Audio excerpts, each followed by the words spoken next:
I get a lot of questions on how I do my two-sided hoops, so I thought I would show you. So we're going to start by cutting out our shapes, and I like to use one side solid and one side with a pattern on it. And for me, I roll this on the thickest setting on my pasta machine, and because I like them chunkier. I also do this strategically because of the way that I set the posts in, and I will show you that when we get to that part here. But I need a little thicker for the posts. So I cut out my shapes here, and the cutter I use is from Honeybee Clay. She has two different sizes. The reason I like this cutter is because it's symmetrical, so you can use it both directions and for both sides, and you don't need to have a mirrored cutter. So I just trim them up really well. So you can see I'm just taking my X-Acto knife and trimming off any little bits and making sure the sides are nice and smooth. The more work you do here at this stage, the easier it's going to be when you have to sand, and just the better, more quality finished product you're going to have. I find that I like to trim out the inside here. There's usually like a little lip from where the cutter was pressed against the tile. So I just trim that up as best I can. And when I get to the patterned part of this, I'll show you I do a little extra trimming on it where the post is attached, because it just makes it easier. You get a cleaner look. So we'll just continue trimming up all these sides. I typically do this with all of my pieces anyway. You have to do less sanding this way, and you have a lesser chance of getting those little dips or mess ups when you sand, if you don't have to do as much of it or sand off too many imperfections. So like I said, we'll just continue cleaning these up here. Okay, so now for the patterned one. You can see when you use canes on a slab and you cut them, it pushes the color down the side of the cut piece, and so it's essentially like a smeared portion of it. I always sand this off so you have a nice clean edge, but the part where your post comes through, it's really hard to sand that after the fact. So I just trim the slightest bit off of it and give it a nice smooth clean edge there, so you don't have to worry about sanding that smeared pattern off. And then I'm going to just go around and clean up all these edges as well, just the same as I did our solid pieces.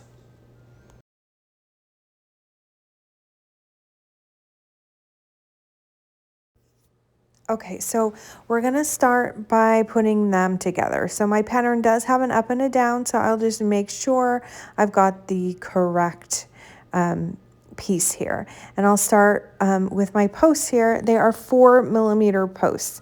Now the post of the earring size, the pad size, is important to the depth of the clay because of the way I insert it, because I'm actually going to be pressing those edges down into the clay.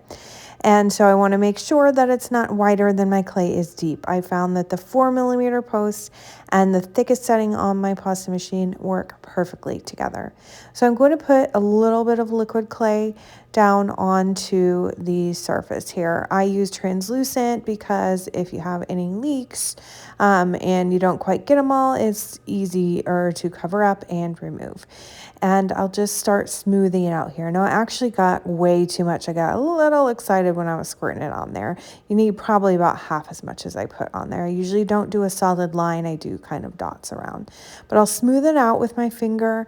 The idea here is that you want enough to make it nice and sticky to stick together, but you don't want too much so it starts oozing out the sides. You are able to clean that up and sand it off if it gets oozed out a little bit, but you know, the less you can make that happen, the easier it's going to be on yourself. So I'll just continue smoothing this out.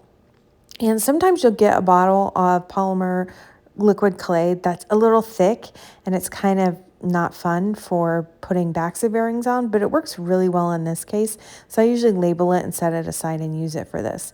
So as you can see, I am pressing the side of that post down into the clay. So the edge of that pad is pressed down into the clay. When you put it in there, I just like to make sure that my post is lined up parallel to the bottom half of that hoop so that it makes it sit in your ear nicely. So I'll see how I just tucked that up a little bit and made it be a little more parallel. So then we'll just take our other piece. Now before I press that post into the top part of the clay, I'm just gonna like make sure that we got it even all the way around. It takes a little finessing, but you should be able to get it nice and even. And we'll just keep kind of pushing it around and moving it until we get it in the place. We'll do the same on the other side. It does take a little bit of finessing to get it lined up right, but once you get it lined up, just go ahead and press the post down into the clay. So you can see here that it's nice and even. We'll just keep smoothing it out. I like to just smooth all the way around with my fingers, making sure you get any air out of there and press out any of that excess liquid clay.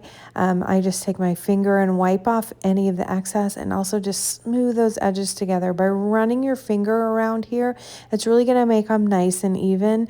Make sure you have less sanding to do. So as you can tell, I do not like sanding. So the less I have to do, the happier I am. So you can see it's nice and even all together. You've got a nice even seam where your post meets up there.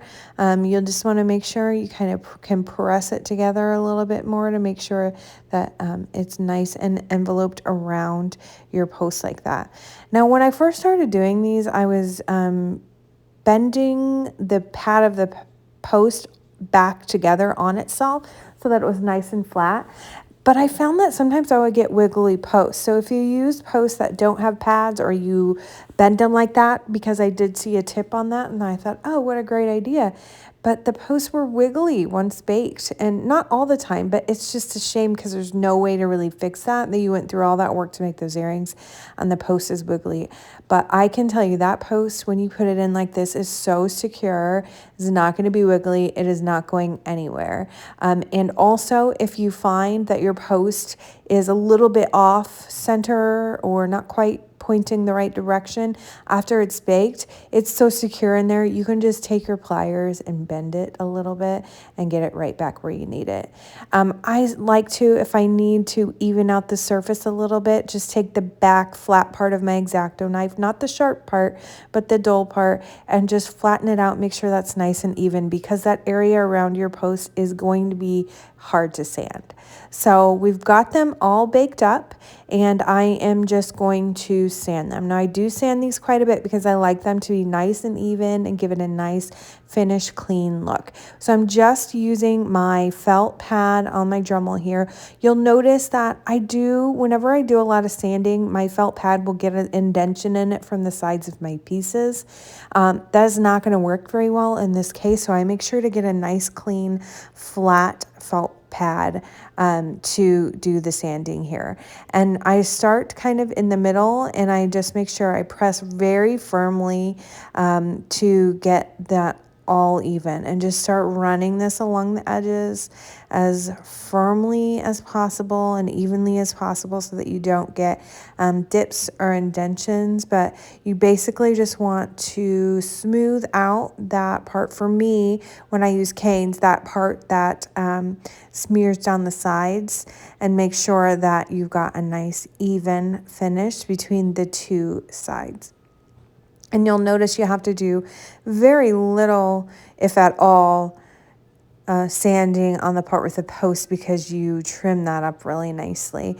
And I'll show you here in a minute how to kind of finish that. If you've got any little indentions or maybe some cane smear that you missed, you can certainly clean that up with acetone later. So you can see, like, it looks so nice and smooth, nice finished product. It looks like it's one piece. So I really love how they turn out this way. They give you a nice, beautiful finished product. So you can see here, I've got just a little bit of indentation, some imperfections around that post. So I just take a Q-tip with acetone on it and rub it on there and smooth those out. It's just going to be much easier to do this way with acetone rather than trying to sand around that post. Trust me, you're going to get a bunch of dips and it's just not going to be good. So it's way easier and better finished product doing it like this. So you can do a lot with this. You can do color blocking, 2 different colors on each side. Here I did a silk screen. Textures work great for this. So lots of possibilities. I can't wait to see what you guys make.